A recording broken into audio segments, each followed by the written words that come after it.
Please, I'm like begging. I am begging. I want to find a new favorite book. Today, we are going to talk about how my reading has gone this year, what I'm planning to read for the rest of the year. As of right now, as I'm filming this video, I've read 99 books, which I think is a little late in the year for me to be hitting 100 books. Normally, I hit that in like September. This really has not been my greatest reading year, which is ironic because I think the goal, like my goal for the beginning of the year was to not worry about the number of books that I'm reading, which I clearly have done, but paying more attention to the quality and like really trying to find favorite books. Spoiler alert, I have not been successful. This has not been a great year for me in terms of finding books that I love. I've actually read so many one-star books, which is out of the norm for me. I did actually want to take a little look at my 2024 TBR that I posted at the beginning of the year, the top books that I wanted to read this year, and I want to see how many of those I have already read and which ones I still have left to read this year. I'm just gonna skim through this video. My prediction is that I've read half. I think I've done a good job at reading them, but not as good of a job as I could be doing. Okay. I see Paladin's Grace by T. Kingfisher, which I did read. Evocation by S.T. Gibson, I also read that. I have not read The Violence by Delilah S. Dawson. I'm a little nervous to read that one now because I've now loved a book by her and disliked a book by her. Iron Widow, I read. This was a little sneaky because I think I was in the middle of reading that book when I filmed this video. The 13th Tale, I have not read that. Oh my god, I forgot I put that on here. Lauren Lust, I haven't read. The God of Endings, I read half of it and I DNF'd. Fellowship of Bakers and Magic, I read. The Spear Cuts Through Water, I have not read. Have not read Little Women. Have not read Yumi and the Nightmare Painter. I did read Starling House. Okay, so there's 6 of them that I have read and 6 that I have left to read. Oh my god, I was actually spot on. So I read half, I still have half of them left to read in the next 2 months, which I think is very doable. I do think I might put Yumi and the Nightmare Painter on the back burner because I did read the first Mistborn book this year and I kind of want to continue that trilogy before I go back to a different Brandon Sanderson book. Originally, I was planning on reading like these standalone projects first. So I read Tress and I really enjoyed that, but I really got into Mistborn, so I kind of want to tackle that before I read any more of the standalone stuff. We're just gonna get into some of the questions from the end of the year book tag that was created by Ariel Bissett. So are there any books you started this year that you need to finish? Let me look at my spreadsheet and my DNFs of the year. So these are the books that I DNF'd this year. Honestly, none of them are ones that I want to go back to because I DNF'd them all for specific reasons. Meddling Kids, Pretty Girls, and The Wicked and the Willing, I DNF'd because I started to hate them. 10,000 Stitches, I just don't think that book is really for me, even though it sounds like it should be. Same with Where the Dark Stands Still. Those were ones that like I felt like if I had finished them, they would be 3 stars, but I was just really bored. But I don't see myself going back to any of these. However, there was one book that I started in the beginning of the year, and I was listening to it on audio, and then I had the audio from the library and it returned, and I just never went back to it, and that was Light from Uncommon Stars. I do really want to go back to this one. This one is like a quirky sci-fi. It really reminded me of Everything Everywhere All at Once, and I do want to go back to that one, but all of my other DNFs, it's like a hard DNF. Do you have an autumnal book to transition into the end of the year? I think that the book that I used to transition into like fall was The Picture of Dorian Gray, which I think was a great one to start my fall reading plans with, and I really ended up loving that book. I was actually surprised how much I loved it. I'm also right now reading Frankenstein. I'm trying to make up for the lack of classics reading that happened in the beginning of the year, because that was one of my goals for the year, was to read some classics, and I read one. And I was like, oh, we're already over halfway into the year and I only read one. So I did The Picture of Dorian Gray, now I'm doing Frankenstein. Is there a new release you are still waiting for? The only one that I can think of off the top of my head is Heavenly Tyrant, which is the sequel to Iron Widow, which I'm so glad it's actually finally being published in December. It kept getting delayed and delayed and delayed and delayed. I can't wait. It's the end of this duology. I cannot wait to see what happens. I loved Iron Widow. Oh, another book, technically this book is out, but the audiobook comes out I think in a couple days.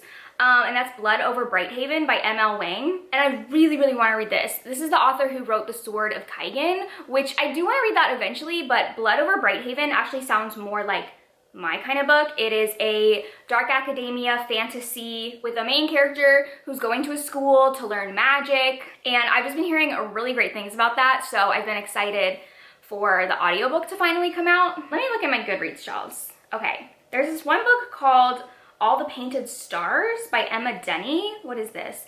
Oh my god, yes, I do. Okay, this is a historical sapphic romance that's set in like medieval time. One of the women is a knight. From the cover and synopsis was giving me like Brienne of Tarth vibes. That comes out November 5th. I really want to read that. And then what's this one? The Teller of Small Fortunes by Julie Liang.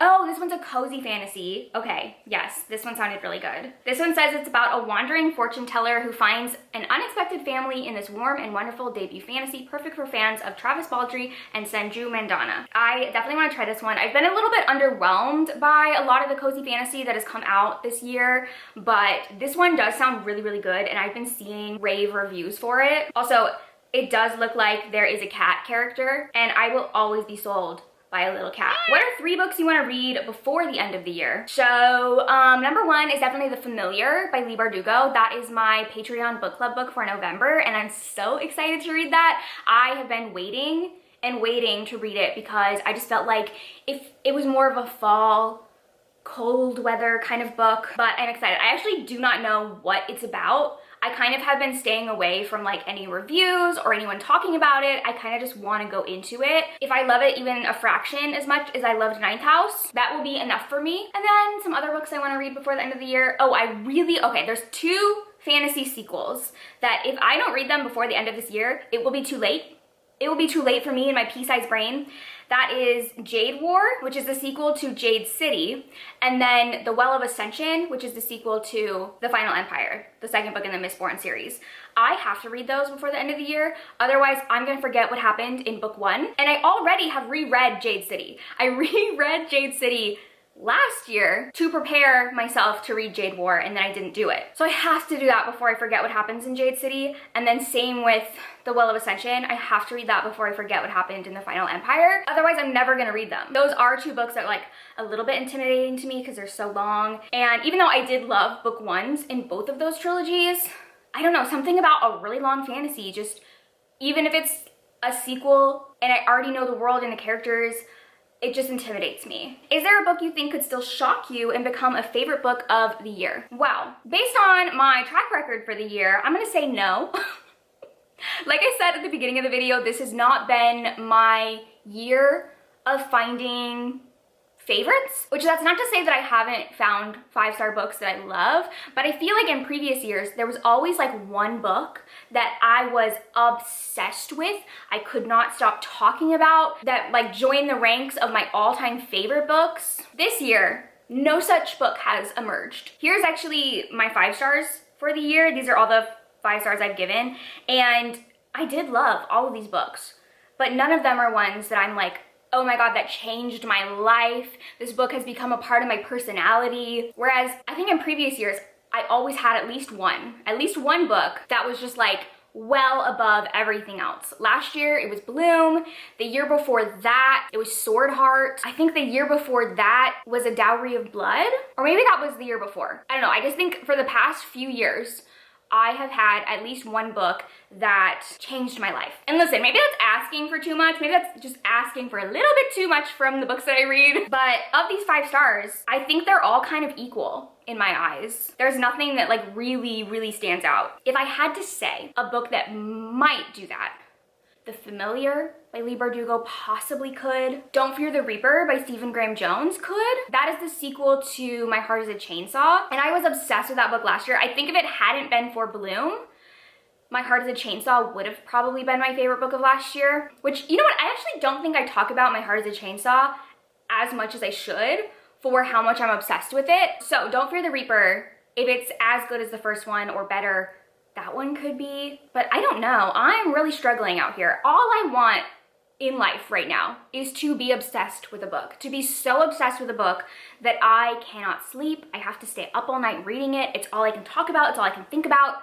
and that just has not happened, and I want it so badly. So please, I'm like begging. I am begging. I want to find a new favorite book. If you guys have any ideas or thoughts of something that I could be obsessed with, please let me know. I need help. I'm calling in the troops. I'm calling in reinforcements. I need help. Have you already started making reading plans for next year? I haven't started making plans in terms of like specific books that I want to read, but I do have a lot of videos that I know I want to film. Firstly, I don't think I'm going to be doing the reading booktubers favorites the same way that I have done it in the past. I've been doing this video since like 2018, and I'm not gonna lie, I'm getting a little bored of it. A little bored. So I'm gonna be switching that video up just a little bit, doing it differently, kind of in the same vein, but different. You guys will see. But I'm excited for that. I'm gonna be continuing TBR Tackle. I have so many episodes planned. Let me think of one that I can tell you. One of them is gonna involve me going back through my Bookstagram account, a little trip down memory lane. I also really wanna do the reading books based on 1-star reviews video again.